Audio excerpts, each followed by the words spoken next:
O ex-presidente Jair Bolsonaro deu uma coletiva de imprensa agora há pouco e falou bastante, hein? Ô Pedro Nascimento, ele tá ao vivo em Brasília. Pedro, muito boa tarde. Conte-me tudo, não me esconda nada, meu amigo.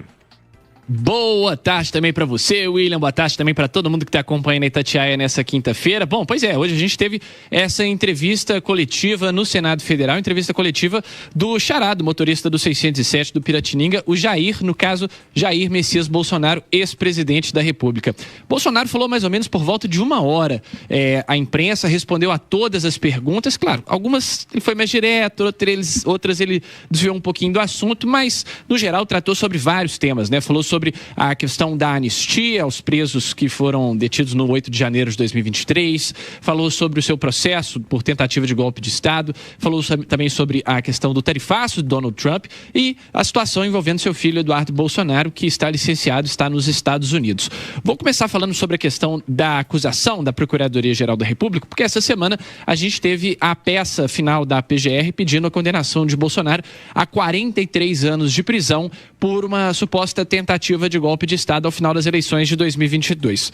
Bolsonaro, mais uma vez, reforçou de que é inocente, disse que não estava no Brasil durante o 8 de janeiro, de que as acusações a ele imputadas não procedem e que, inclusive, fez críticas ao procurador Paulo Gonet, procurador-geral da República, disse que Paulo Gonet acabou colocando mais coisas no inquérito do que, de fato, a Polícia Federal havia apurado durante as investigações. Então, sobre essa questão do seu julgamento, ele disse que é inocente, acredita também que não irá para a prisão. E aí a gente questionou, né? Se ele for para a prisão, se de alguma forma a defesa estuda algum recurso ou um pedido de prisão domiciliar. Ele disse que não, que vai enfrentar as acusações de peito aberto e que está pronto para se defender diante do julgamento no STF. Lembrando que esse julgamento deve acontecer em meados ali de setembro e agosto por conta do recesso, por conta do recesso do judiciário, prazo para a apresentação das defesas. Sobre a questão do tarifaço, William, ele falou bastante.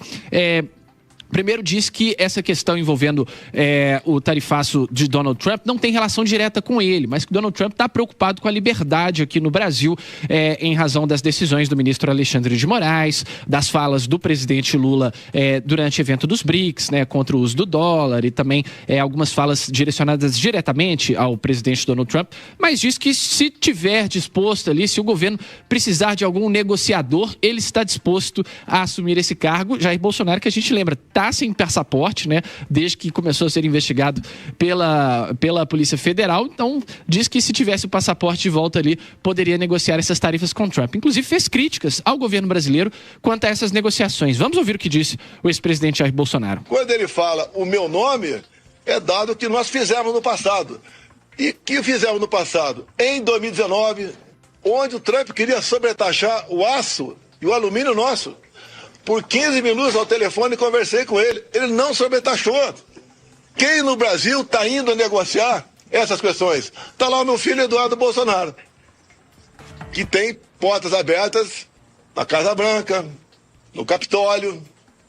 Ele faz mais, está fazendo mais que a embaixadora que não está lá, está de férias. A embaixadora brasileira. Mais que o chefe nosso aqui, o ministro das Relações Exteriores, que não está lá também. Que até hoje não conversou com o Marcos Rubio. Que política externa era essa? Ele não era acusado de ser uma palha? Bom, essas as palavras, então, do ex-presidente Jair Bolsonaro. Ainda sobre a questão do seu filho, Eduardo Bolsonaro, ele disse que muito provavelmente Eduardo Bolsonaro não deve retomar o seu mandato como deputado federal, deve permanecer nos Estados Unidos, porque, segundo ele, Eduardo Bolsonaro está sendo mais útil lá nos Estados Unidos do que aqui no Brasil, e também porque, na opinião de Jair Bolsonaro, assim que ele pisasse aqui no Brasil, Eduardo Bolsonaro poderia ser preso, ele que está sendo acusado de crime de lesa pátria em razão dessas provocações que têm sido feitas ao governo norte-americano, que muita gente está apontando como razão para essa taxação de 50% que foi imposta pelo presidente Donald Trump dos Estados Unidos. Para a gente poder finalizar aqui, William, um posicionamento do Bolsonaro que foi muito interessante da gente acompanhar, é que foi pela primeira vez ele disse que não vê essa questão do tarifaço como uma ameaça à soberania do Brasil, como o governo tem dito, né? Inclusive defendendo a 25 de março, a questão do PIX, outros processos estão sendo investigados pelos Estados Unidos. Diz que essa ameaça, na verdade, diz respeito a uma disputa comercial e que o Brasil teria, então, portanto, que agir com mais agilidade, mais esperteza nessas negociações. Essas as palavras do ex-presidente Jair Bolsonaro. William, volto com você. Não, mas não vai embora rápido, pelo amor de Deus.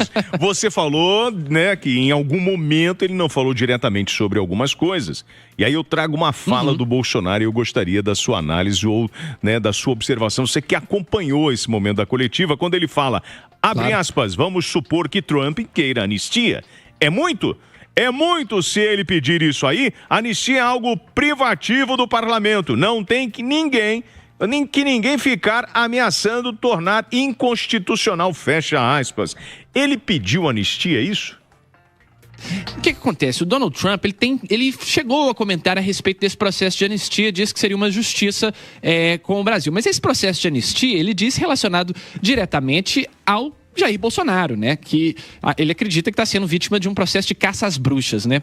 E aí foi perguntado ao ex-presidente Jair Bolsonaro se é uma condicionante, né? Se essa anistia aqui no Brasil poderia ser uma condicionante para que o Brasil não fosse vítima desse tarifaço. E aí foi a parte que ele se deu ali, que ele se esquivou ali, né? Não falou muito diretamente que essa é necessariamente uma condicionante. Diz que quem está pedindo anistia, na verdade, é o Trump, mas que ele está no direito de pedir essa anistia. E aí voltou a falar sobre a questão da tramitação desse processo, que está parado no Congresso Nacional já de muito tempo, e anistia essa que não era para Jair Bolsonaro, era para as pessoas que foram presas no dia 8 de janeiro de 2023, naqueles ataques às sedes dos três poderes. Então são coisas diferentes, houve uma mistura ali de alho com bugalho, mas de fato ele não quis entrar diretamente nesse ponto e também se eximiu ainda sobre a questão do PIX, né? A gente sabe que o PIX está sendo investigado pelo governo norte-americano por, teoricamente, aí, né, prejudicar o trabalho de empresas norte-americanas. Jair Bolsonaro diz que está no direito dos Estados Unidos de fazer essa investigação, fez uma defesa ali meia do PIX, disse que foi o criador do PIX, mas não quis dar muita razão para o governo norte-americano. Se esquivou um pouquinho dessa pergunta, saiu pela tangente, mas também não deixou de responder. Ou seja, uma espécie de tropeirão à la mineira, em plena quinta-feira, misturando de tudo um pouco para fazer aí o seu discurso. Eu agradeço a participação do Pedro Nascimento, Brasília pegando fogo, já tem aí a direita marcando aí, pedindo o impeachment do Alexandre de Moraes, marcando manifestação para domingo, uma verdadeira loucura. Amigos, se prepara e olha que nós não chegamos no ano de 2026, né, ano eleitoral.